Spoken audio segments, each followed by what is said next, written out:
your opening remarks. Let me tell all of you, all the participants from the non-medical background, he is a stalwart in his field. I think Dr. Harpal has given a wonderful introduction. Dr. Gurpreet Wander has been awarded the prestigious Dr. B.C. Rai Award. And Dr. Gurpreet Wander, let me just tell you, the kind of messages that we've received when people got to know that you were coming on the panel. Sir, your opening remarks on the current situation, and then we'll kickstart the entire discussion.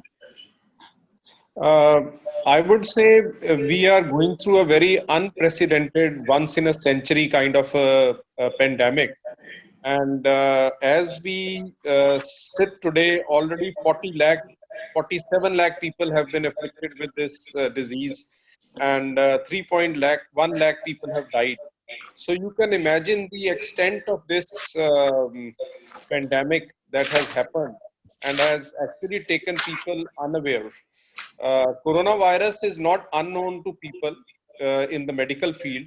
We were aware of this because two previous epidemics had happened, the SARS-1 epidemic in 2002 and the MERS epidemic in 2012.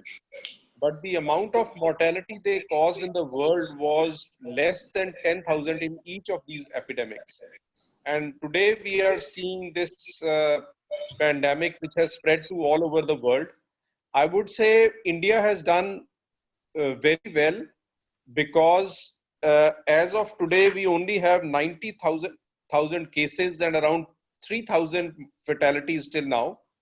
Looking at the population of 1.3 billion, which is 18% of the world population, actually we comprise, and we are next to China in terms of world population, you can understand that the fatalities have been less. There have been various thoughts people have in their mind, whether it is related to our immune responses, our repeated succumbing to infections, BCG vaccine, various things. But one thing is for sure that we have been able to flatten the curve, and this has given us very significant time to our healthcare systems to arrange for the PPs, to arrange for the systems so that we can handle this problem. I would not like for people to, I was just hearing Dr. Rajan Sharma, who's the president of the National IMA, and he has actually been spearheading the doctor's viewpoint, because whenever there is a pandemic of this nature, there has to be panic. People's responses are very unexpected and at times not appropriate. But I must say the Indian Medical Association has stood by the medical fraternity, has supported the government in a very strong manner, because such a pandemic can only be handled when we all put in our efforts together. But still we are almost halfway through. As Rajan was saying just now, that unless we maintain the advices that have been given to the general public in the form of social distancing, masks, our respiratory hygiene, cough hygiene, and distancing from each other, people wearing masks in public, we can have, actually, if you recollect, even the Spanish flu, which occurred in 1918, which resulted in 6 crore people dying, almost 1.5 of them were Indians. It was the second wave which resulted in more of fatalities. So we've had a very good start, but as a nation, we have to maintain these kind of middle phase and the late phase. We are strongly waiting for a good vaccine to come, which will happen in the next couple of months, maybe by the end of the year. So we have to kind of maintain this new normal way of life that is suggested by the medical field. So Gurpreet, I would want your input on a couple of things. We are calling, we are mentioning that the doctors right now, as the COVID warriors right now, who are helping the entire, community, from this pandemic. What is your thoughts on, right now, the people getting into the healthcare division, जो doctors जो COVID warriors ही effect हो रहे हैं, उनको ही ये pandemic हो रहा है. What do you think, the corrective measures have to be taken in terms of actually protecting the COVID warriors, and what kind of techniques that can be done? You rightly said, Simarpreet, that hospitals can be areas because, as Dr. Rajan said, a lot of people are visiting there, and we have patients crowding up. Some of them could be asymptomatic because 70% of the individuals who have this disease are actually asymptomatic. And it is said that for every one person who becomes symptomatic, there are 10 individuals who are asymptomatic who would not even know that they had harbored the disease. So this disease, that's why we have to adopt, as in HIV, we have to adopt universal precautions for prevention. And you have to presume that any individual that you meet, you have to socially distance, physically distance from them so that you do not catch the contagion from them. So hospitals are also actually going through a reorientation program. In our own hospital, we have made very significant changes. Public education is one of the major areas that we are emphasizing on. We do not want elderly individuals because this disease afflicts, and mortalities have been maximally seen in people who have underlying heart disease, who have diabetes, who have high blood pressure, those who are smokers, obese individuals, and 60 plus. So many countries are actually emphasizing that you protect your elderly individuals.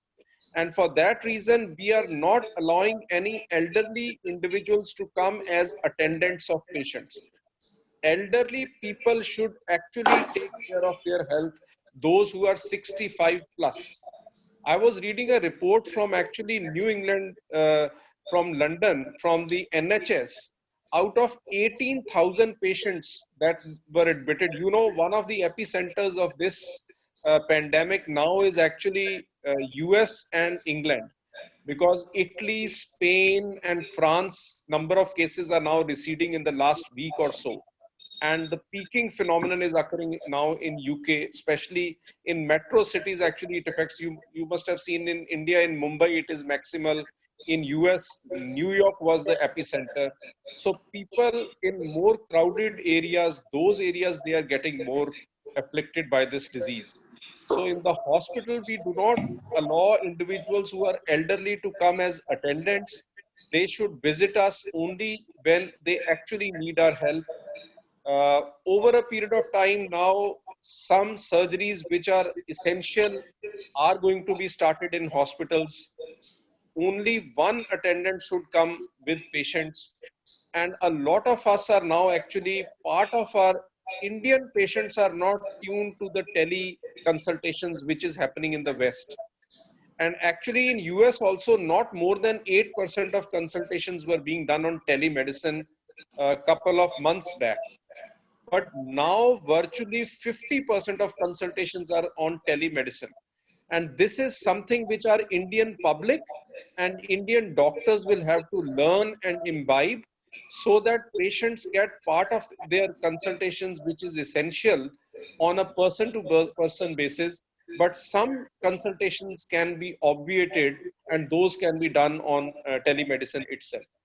Hospitals are arranging, we are doing, actually luckily today in India there are more than 400 centers where the RT-PCR test on a nasopharyngeal swab can be done, and one can diagnose whether this individual has COVID-19 or not.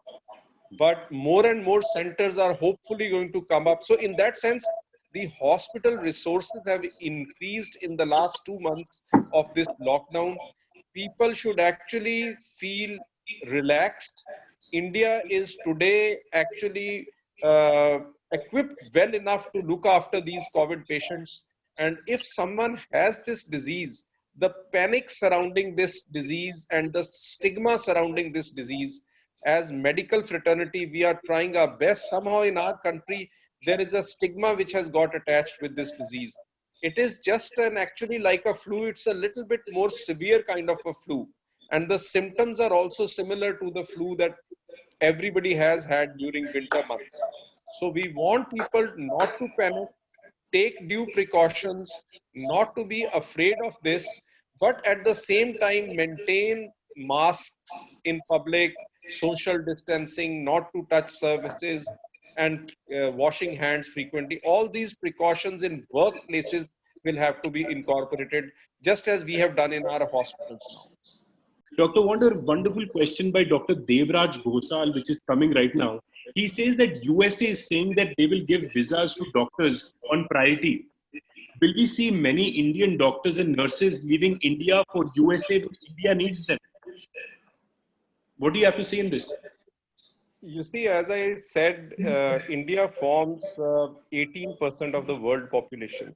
So in terms of manpower resources, everybody knows that India today is a source for intelligentsia, for technocrats, and for people who do high expertise jobs all over the world.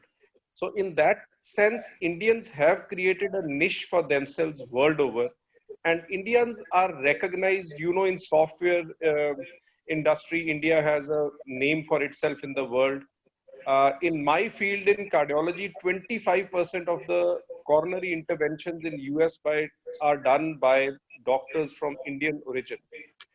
And I am told in Microsoft also almost 30% of the top end people are of Indian origin. So in that sense, there is no harm actually. What people are saying now is that whereas we were very keen on this globalization, the COVID-19 is going to cause, in fact, a deglobalization. Because as you would have realized, the US president was also saying that we need to, even the Indian worthy prime minister said, think local, think regional. Because we will have to develop expertise, we will have to develop infrastructures. When these supply chains get broken, at that time, what will come to your rescue is the local supply chains, the local assets, the local systems. So whole country will need to develop its own infrastructure, its own personnel and systems, so that we are able to handle these disasters. Answering this question, no doubt Indians have created a place for themselves world over. Indian nurses are today actually acclaimed in Canada, and they really look forward to, especially girls from this region, because they are very humane, they are very kind, and they make excellent caretakers. So they have a place for themselves all over the world. And in that sense, Indians have made a place and recognition all across the world. Dr. Gurpreet Wander, I think we're at a very interesting point in the discussion. We're talking about artificial intelligence, telemedicine. Dr. Gurpreet Wander, this session is about future of healthcare. There are so many people, upcoming doctors who are there, who are interning, right? जो actually हमारे future हैं, बच्चे हैं, 22 साल के, 23 साल के, जो कि आगे कर रहे हैं. So many questions are there. When we're talking about future of healthcare, we have to talk about the future of doctors also. So, Dr. Gurpreet Wander, my question is, how does this pandemic affect the medical education in the country? I would say whenever any adversity comes, it brings in opportunities also. And one biggest positive of this particular pandemic, which has actually shaken all the superpowers, if you look at it, the whole medical system of America was inundated. And we know America spends today 16% of their GDP on health, whereas Italy, it is believed to be the second best health system in the world. And you must have heard these agonizing stories of the Italian doctors not being able to use ventilators on very elderly individuals because the number of patients that came, it virtually kind of just took them unawares. So now that this particular phenomenon has happened to this generation, people will realize that funding for healthcare will have to be increased. India sadly today only spends about 3.8% of the whole GDP on health, and 70% of that, as Rajan was saying, comes from the private sector, whereas the government sector spends only 1.5% of the GDP on health. And presently they are actually trying to escalate it to 2%, 2.2%. Unless if we actually pump in more money into health systems, the public sector will not be able to look after the individuals. And as the focus now, for the last 7-8 years, we were focusing on non-communicable diseases.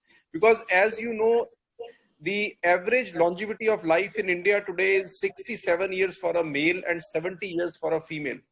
But in countries like Japan, England, in US, average longevity is almost 10 to 12 years more than us. And possibly that is also the reason people say, because this disease is afflicting elderly people, you have so many mortalities and fatalities from some of these Caucasian countries, some of the American countries, which is happening amongst those individuals who are living in nursing homes and elderly individuals.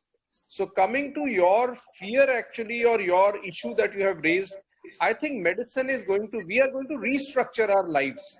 And the new normal that will be there for you and for doctors and people on any field will be different from the normal that we had before. Medical field is in for a greater look by people. And I would say the enormous amount of budgets that were being spent on going to Mars or going to the moon with no actual benefit to the people will obviously have to be diverted to something that is staring at you, that is virtually looking at you in terms of death. And you can see the most powerful man in the world, actually, even the president of America looks so helpless, because there was a time when they did not even have N95 masks. They did not have PPs, because all these things they were getting from other countries. So they are restructuring themselves. India has also restructured itself, and we will have to have some short-term and long-term plans. Future for young is to be challenging, but it is going to be very bright, because whenever challenges come, they bring in opportunities. So young doctors who are aiming to become, individuals who are aiming to become doctors, or those who have already gone into this field, I would say they will be able to do much more for their patients, because systems will develop, the healthcare infrastructures are going to improve. Governments today realize the value of this healthcare system, because it virtually, you can see, you can have a pandemic which sweeps the whole world and brings it to a screeching halt. I mean, it's bigger threat to mankind than any war would have been. So healthcare will get more attention, healthcare personnel will be better equipped, and we in the future will obviously be able to handle these pandemics in a much better way than we have done it this time. That's beautiful points. I think Dr. Gurpreet Wander is known for his candid remarks, and he says that, Mars ke jo hum budget bol rahe hain, wo baat ki baatein. I think the first focus should be, fighting this pandemic, fighting the basic needs. Sir Wander, so many people are writing this. There's more than, I think, 15 people have written this question. Dr. Gurpreet, the question is that, can a person get reinfected with COVID-19 again? See, generally speaking, someone who gets afflicted with COVID will develop antibodies to the COVID. And the new testing methodologies which have come to US, they are actually testing the antibodies only. And the IgM antibodies persist for 6 to 8 weeks, but the IgG antibodies persist for a longer time. And so for that reason, actually, people are also now talking of the immunity passport. Like someone has to take a job, or someone has to go for a air travel. There might be a kind of an immunity passport which one takes, where you say that the antigen is not there in this individual, the RT-PCR is negative, and the antibodies are positive. Now, I was listening, Andrew Cuomo, the governor of New York, they did a study actually on the grocery shop visitors of New York. And they found that 20% of their visitors to the grocery shops, they were testing positive to antibodies for COVID-19.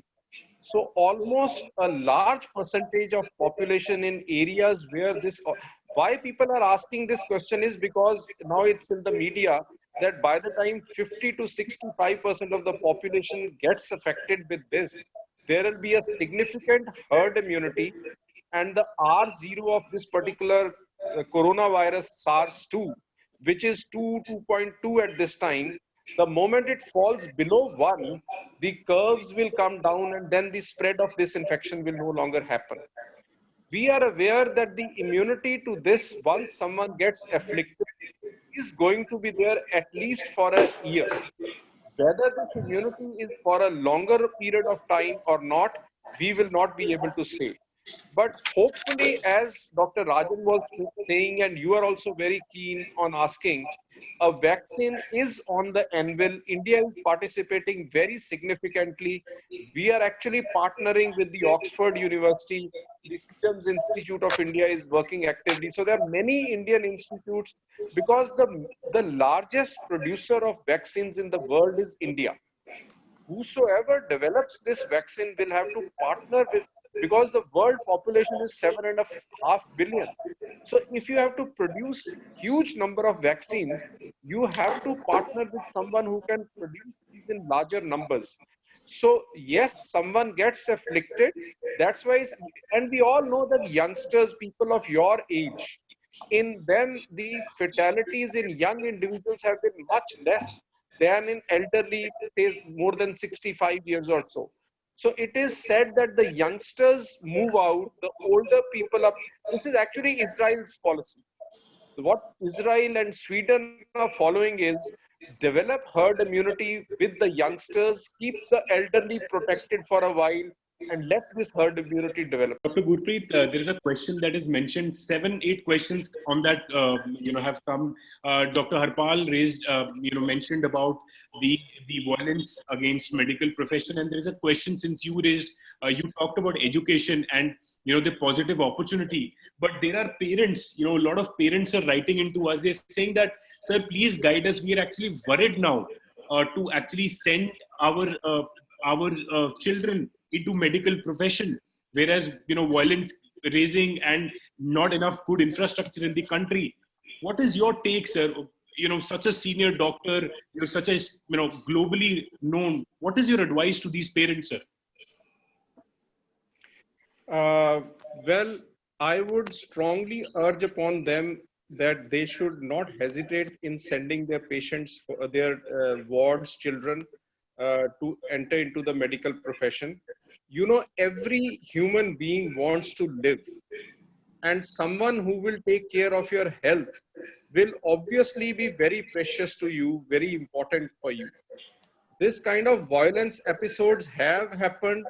Why they have happened is because the medical field, as we have progressed, the potential of the medical field has increased. Now, I was just telling you the longevity of life in India today is 67 and 70 years for men and women. But when we became independent, at that time, the average longevity of life in India was 44 years. I'm not saying it's because of hospitals that this increase has happened. It has largely happened because of the public health measures. And now with COVID-19 coming, the public health infrastructure has to be improved, because we might see another pandemic after 5 years. And these challenges should not prevent parents or children from adopting this profession, because this is the profession where you will be able to serve the humanity, and also you have a freedom and independence of doing whatever you can best do with your patients. As Dr. Rajan was saying, Indian model of care is single person clinics, which is a very unique model actually across the world. And I actually want that this particular model is a very cost effective model in this nation. And this model should not go away, because this provides services to the largest number of people at a very cost effective, at their doorsteps, next to their houses. So medical profession is actually there to stay. The value of medical profession is only going to increase. People have realized now the value of health, because health has come today into the center stage. And in fact, see, there are risks in every profession, and these risks should not dissuade us from taking this profession. You could have caught HIV, you could have caught tuberculosis. There are hepatitis. There are risks in every profession, and so there are risks in the medical profession also.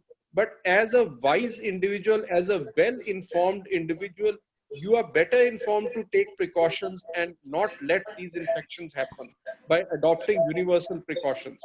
So medical profession, I would, and the see a society's best brains should be involved in looking after the health of the. It will be a very sad day when the best brains are not coming to help to the care of the health of individuals. You cannot have the best brains going somewhere else. You have to have the best brains to come into the care of an individual. So we, this profession is challenging, satisfying, and it is progressing, and it gives you huge opportunities to serve the humanity, to use your instincts, to pursue an evidence-based medicine. So I would actually urge upon people not to be scared, not to be hesitant, put their wards into this profession for a very fruitful and satisfying life. Dr. Gurpreet Singh Wander, your closing remarks. You're someone who the world looks up to. You're someone who's a jewel of India. Your closing remarks. Everybody has spoken. What do you have to say? How will India fight this through, sir? Before I do that, I must compliment you, Simarpreet, for this excellent moderation. You really involved us all, and I'm really enthused with your young enthusiasm and your energy levels. And I must also thank our National IMA President, Dr. Rajan Sharma, who has spearheaded the cause for the doctors all across the country. And he's really looking after the interests of all the doctors and the patients, and coordinating very effectively and in a very cooperative manner with the government.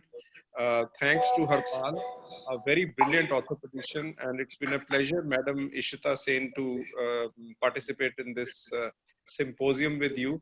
As a passing remark, I would just say the curfew has been taken off in Punjab, and the lockdown 4 has started. I would only say what the other panelists were saying in the beginning, that the coronavirus has not gone away. It is just that the curfew has gone.